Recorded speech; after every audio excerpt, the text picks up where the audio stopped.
এদিকে মধ্যপ্রাচ্যে যুদ্ধ আরও ভয়াবহ রূপ নিচ্ছে। টানা 10ম রাতের মতো ইরানে হামলা চালিয়েছে যুক্তরাষ্ট্র। জবাবে উপসাগরীয় অঞ্চলে মার্কিন সামরিক স্থাপনা লক্ষ্য করে পাল্টা হামলার দাবি করেছে তেহরান। একই সাথে সৌদি আরবের বিরুদ্ধে সমুদ্র পথে অবরোধ ঘোষণা করেছে ইয়েমেনের হুথি বিদ্রোহীরা।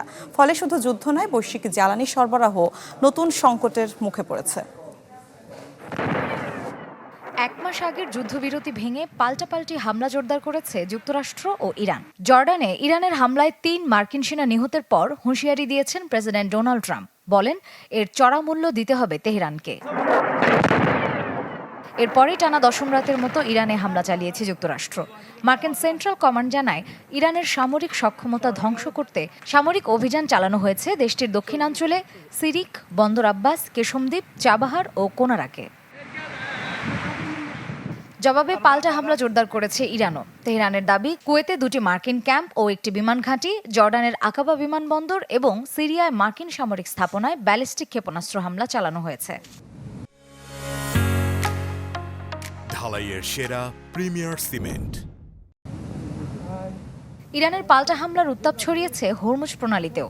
দেশটির দাবি, 2টি তেলবাহী জাহাজে বিস্ফোরণ করা হয়েছে। আর যুক্তরাজ্যের সামুদ্রিক নিরাপত্তা সংস্থা ইউকেএমটিও জানিয়েছে, ওমানের লিমাহ উপকূলের কাছে একটি তেলবাহী ট্যাঙ্কার প্রজেক্টাইলের আঘাতে ক্ষতিগ্রস্ত হয়েছে। বিভিন্ন দেশের মধ্যস্থতায় কূটনৈতিক উদ্যোগ নিয়ে ইরানের পররাষ্ট্র মন্ত্রণালয় বলছে, তাদের মূল উদ্দেশ্য জাতীয় স্বার্থ রক্ষা। তবে যুক্তরাষ্ট্র স্থল অভিযান চালালে তার কঠিন পরিণতি হবে। এদিকে সৌদি আরবের বিরুদ্ধে সমুদ্রপথ অবরোধ ঘোষণা দিয়েছে ইয়েমেনের ইরান সমর্থিত হুথি বিদ্রোহীরা। বিক্ষোভ করেছে রাজধানী সানায়।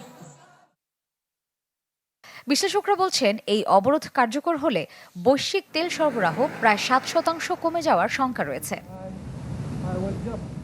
মার্জিয়া শ্রেয়া, চ্যানেল 24।